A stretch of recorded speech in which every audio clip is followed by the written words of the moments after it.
Assalamualaikum warahmatullahi wabarakatuh. Selamat pagi anak-anakku siswa kelas 7 SMP Negeri 4 Sinjai dimanapun kalian berada. Bagaimana kabarnya hari ini? Mudah-mudahan senantiasa dalam keadaan sehat walafiat. Ingat, kita masih berada di masa pandemi. Jadi, corona masih ada di sekitar kita.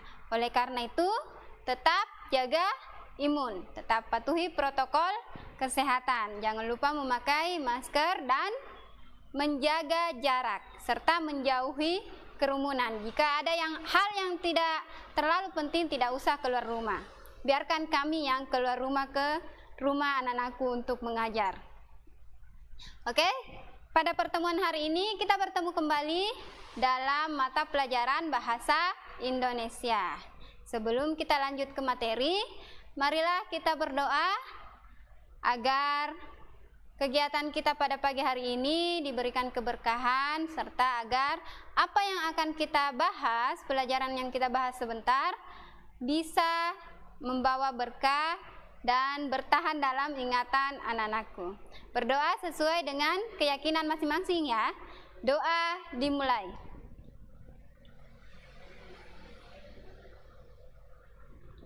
Selesai.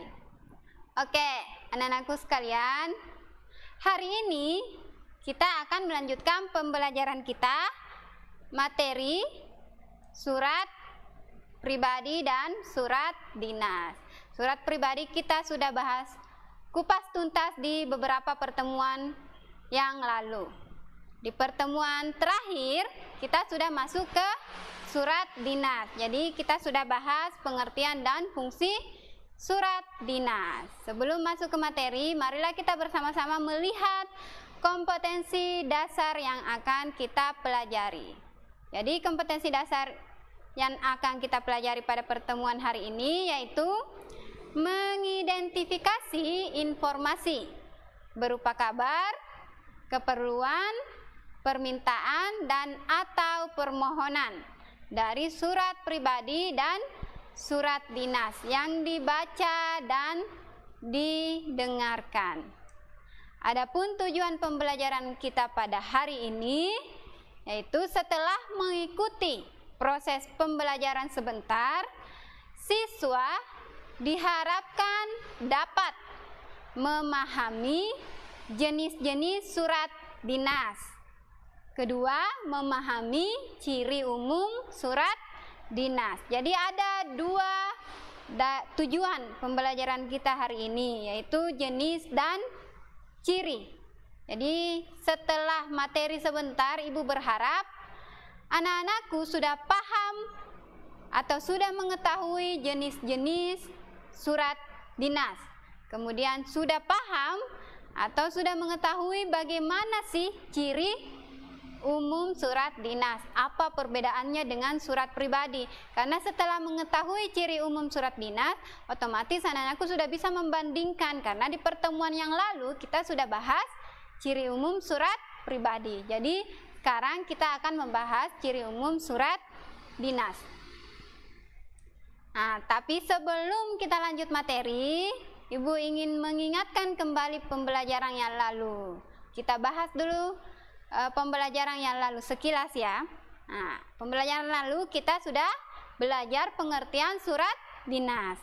Jadi surat dinas adalah surat yang ditulis dalam situasi formal dan untuk kepentingan formal atau kedinasan. Surat ini bersifat resmi. Jadi bisa ditulis oleh pribadi atau atas nama suatu lembaga pemerintahan atau perusahaan atau organisasi yang ditujukan kepada lembaga untuk keperluan dinas atau keperluan kedinasan, keperluan lembaga tersebut. Adapun fungsinya ada 4. Yang pertama, sebagai pedoman pekerjaan. Yang kedua, sebagai alat pengingat atau arsip. Yang ketiga, sebagai bukti perkembangan suatu instansi atau lembaga. Yang keempat, sebagai alat bukti, terutama surat perjanjian. Nah, itulah fungsi dari surat dinas, ada 4. Oke, jadi sekarang kita melangkah ke pembelajaran selanjutnya, ke pembahasan selanjutnya, yaitu jenis surat dinas. Jadi surat dinas itu ada bermacam-macam. Mungkin anak-anakku sudah mengetahui atau sudah tahu, sudah pernah lihat salah satu atau salah 2 dari jenis-jenis surat dinas tersebut. Karena pada beberapa hari yang lalu anak-anakku sudah dikirimkan surat dari sekolah. Itu adalah surat dinas karena mengatasnamakan sekolah, mengatasnamakan SMP Negeri 4 Sinjai yang ditujukan kepada orang tua atau wali siswa. Isinya adalah kepentingan kedinasan atau kepentingan sekolah. Oke, kita lihat jenis surat dinas. Yang pertama adalah surat pemberitahuan. Jadi ini yang anak-anakku pernah dapatkan, yaitu surat pemberitahuan. Pemberitahuan yaitu pemberitahuan pembelajaran jarak jauh. Jadi pembelajaran yang dilaksanakan pada semester ini masih tetap menggunakan PJJ atau pembelajaran jarak jauh. Kemudian jenis surat yang kedua adalah surat kuasa.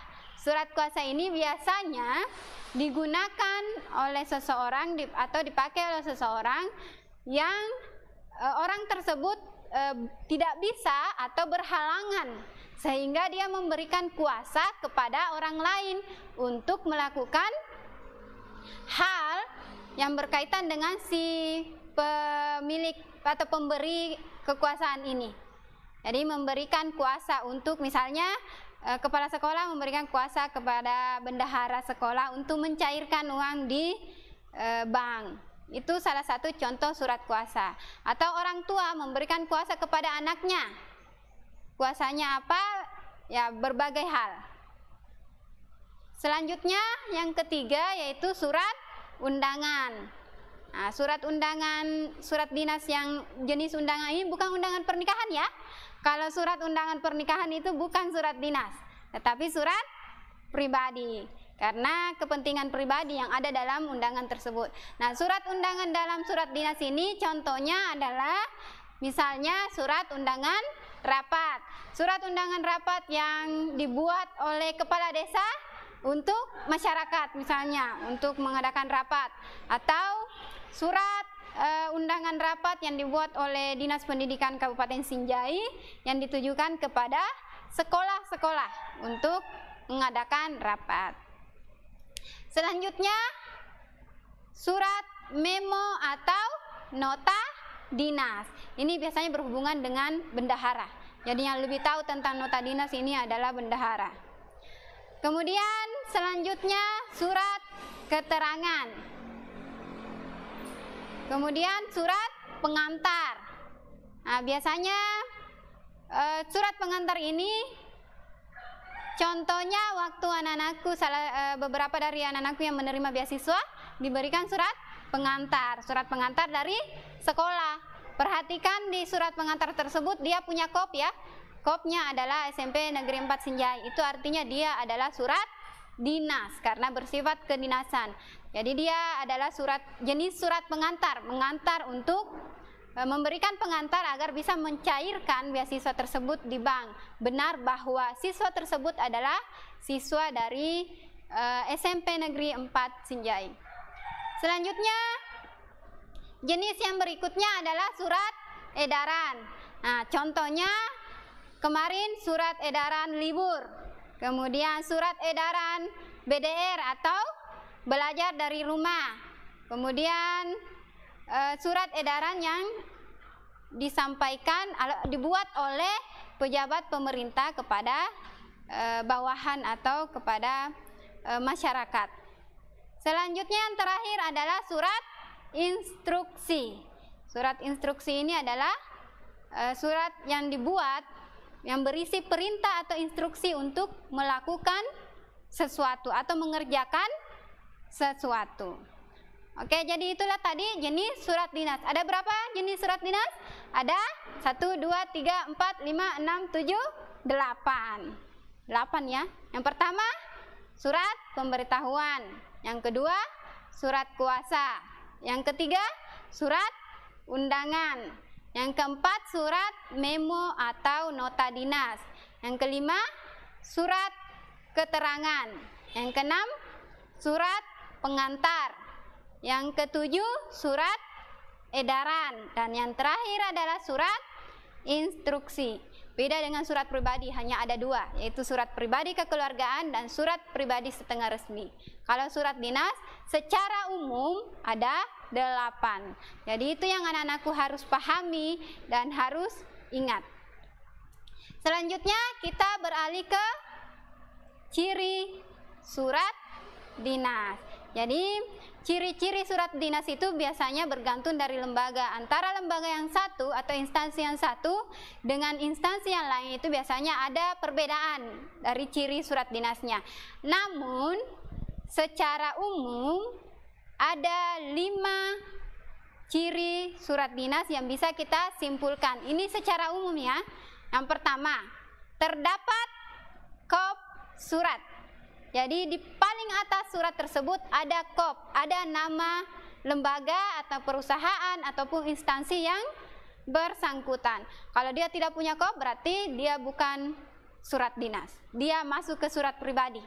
Kalau isinya berkaitan dengan kedinasan berarti surat dinasnya itu tidak resmi karena dia tidak punya kop.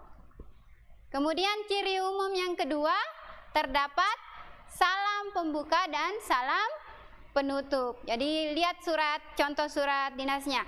Kalau ada yang terhormat, kemudian dengan hormat, nah itu adalah salam pembuka. Selanjutnya ciri umum yang ketiga, dia terdapat nomor surat.